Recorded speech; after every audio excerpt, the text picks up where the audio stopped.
dear friends and fellow learners. I'm Dr. Srivatsa Lokeshwaran. I'm an interventional pulmonologist and a lung transplant physician. Medicine has always taught me to save lives. But nothing ever teaches us for the moment when the rule book stops working.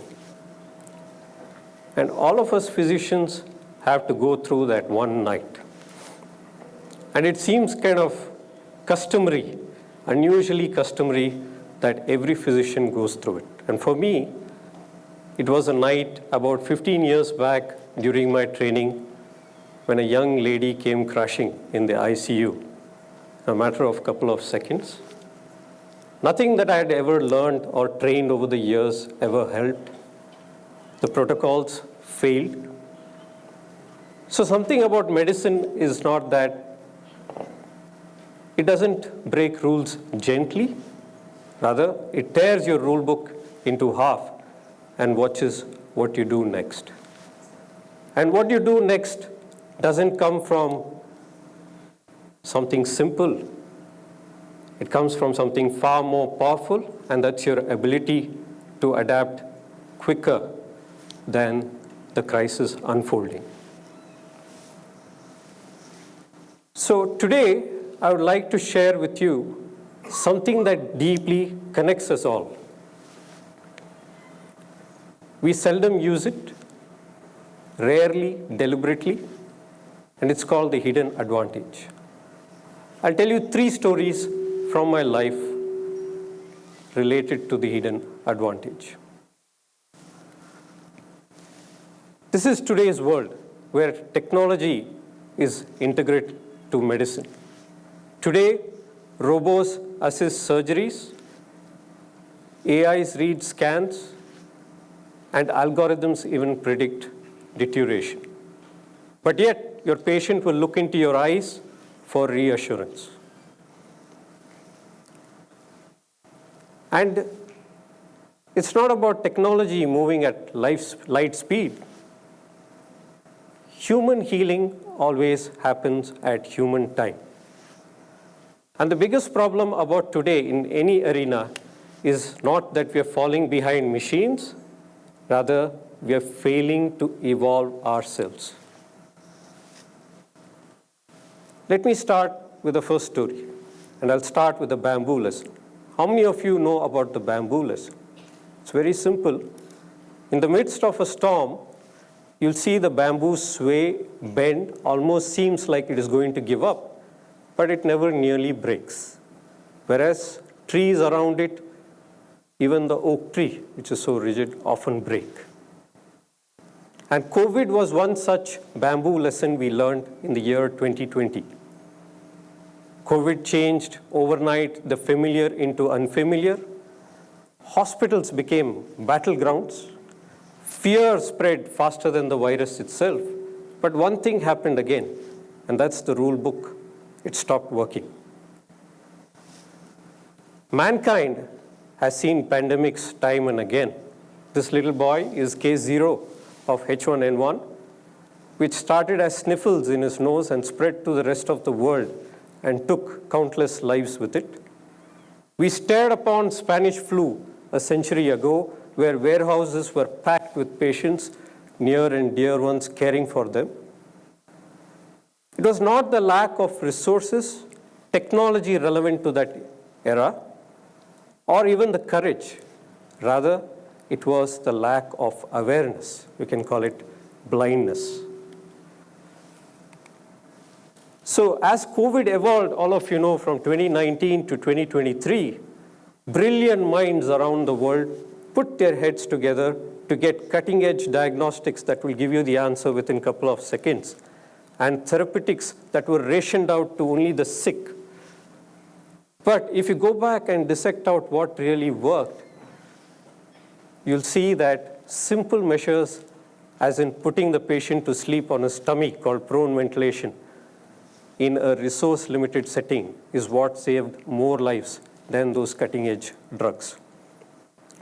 We repurposed simple drugs like steroids, which were used to treat inflammation as a fallout of any infection, And that saved countless lives. Vaccines were not developed in a jiffy. Vaccines were not rushed by scientists. Rather, they were developed on platforms that were built over decades. What I'm trying to tell you guys here is awareness is never reactive. It is built long before the crisis itself. In medicine, we have a saying that our professors always knock down upon us. Your eyes will not see what your mind doesn't know. And COVID didn't expose our weakness, rather it exposed our blindness.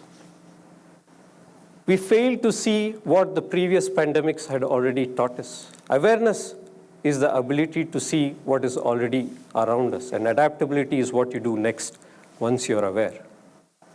So awareness forms your first pillar of adaptability, that is knowing long before the storm arrives at your seashore.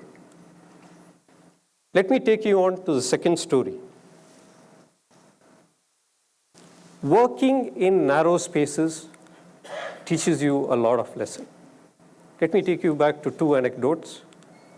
Way back in 2018, 12 children in a football coaching class ventured out with their football coach into the Tham Luang caves of Thailand, only to be hit by a raging monsoon that soon filled the caves with water. The poor children were stuck inside for 9 odd days. And it was not advanced technology, the greatest minds in the world that got them out.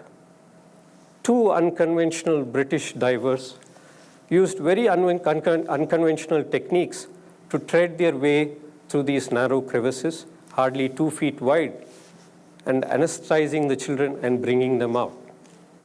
Fast forwarding to 2023, our very own tunnel in Uttarakhand, like all of you know, collapsed, trapping about 41 odd workers behind the debris. And what saved them, again, is not, again, the world, but unconventionally, the machines failed.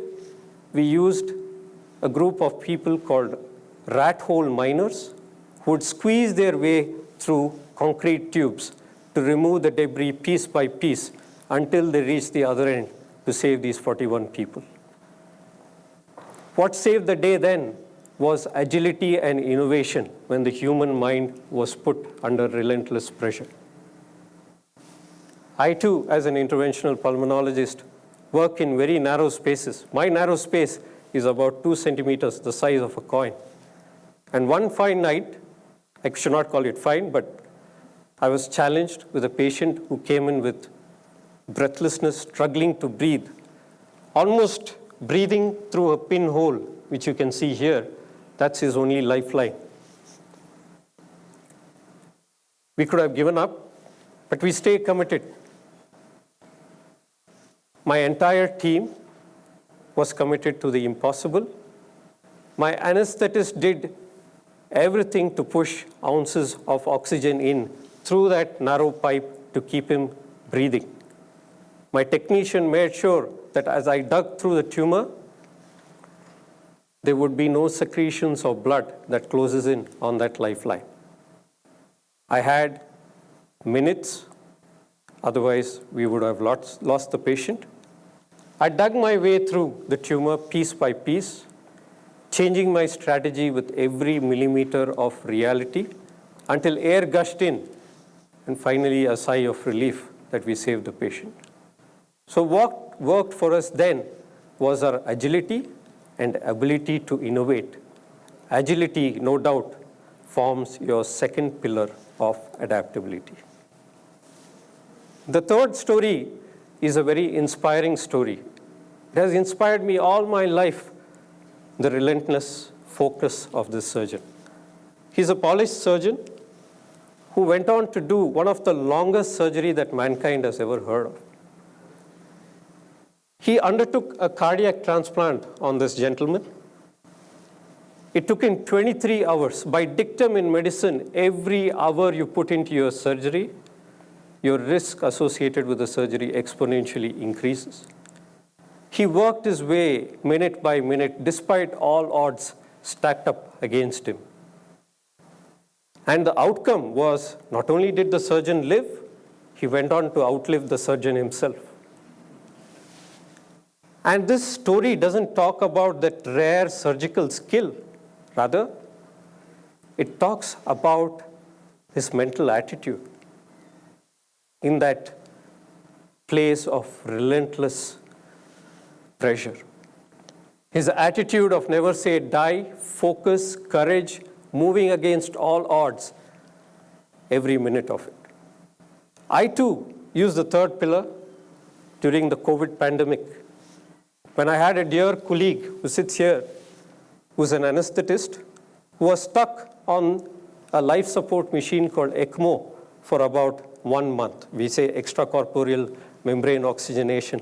Basically a machine that drives out blood, oxygenates, and puts it back when your ventilators don't work. Why? Because he had survived COVID, but bacterial infection had got the better of him, and his lungs were as stiff as a rock. His every breath was a challenge, and time was essence. The only way we could save him was a transplant. A lung transplant is no small deed. It takes about 8 hours, 2 different teams at the implant site and the explant site. Doing a transplant in COVID was exponentially challenging. Your resources are stretched, your logistics are constrained, you have cross-infections everywhere. One small move would have been fatal to my dear friend. But my team, again, was committed to the impossible. We made sure there was meticulous planning, relentless focus, and finally, my friend here who was teetering between death and life had a second chance at life. This story, again, doesn't talk about the surgical skill and lung transplant, even though it being the first post-COVID lung transplant we had done in this state. It was the ultimate test of human resilience. Be it navigating your ways through the narrow canals of Tham Luang Cave, or navigating your ways through airways to stop bleeding, or doing a transplant in the midst of COVID. Adaptability is not a skill that all of us need. It is survival. It is courage in motion. Adaptability is formed by these 3 pillars. Awareness, that is your ability to see what others don't see and prepare yourselves far before the crisis itself. Agility, the courage to move fast, quickly, and change your strategy with every millimeter of changing reality. And your attitude, never say die attitude, that can convert even an impossible into a reality when all odds are stacked up against you. And when these 3 pillars collide, something wonderful or magnificent happens. When machines fail, humans will rise. When your rule book stops playing, courage will find its way. And when the window of hope narrows down, innovation will shatter it. And when these 3 pillars stand together, that forms the essence of human adaptability. That is your focus despite the world colliding with you, and writing solutions when your playbook doesn't exist. And this doesn't hold good only for the arena of medical science. I believe this holds good for any arena where there is limited resources, narrow spaces, time constraints, and outcomes are what define your winning game. With that, I would like to end with a quote, a famous quote that you should all take home today. It is not the strongest of the species that survives, nor the most intelligent that survives. It is the one that is most adaptable to change. So make sure that you nurture this inner advantage in you with the right attitude, the right agility, and you make sure that you will win the game. Thank you.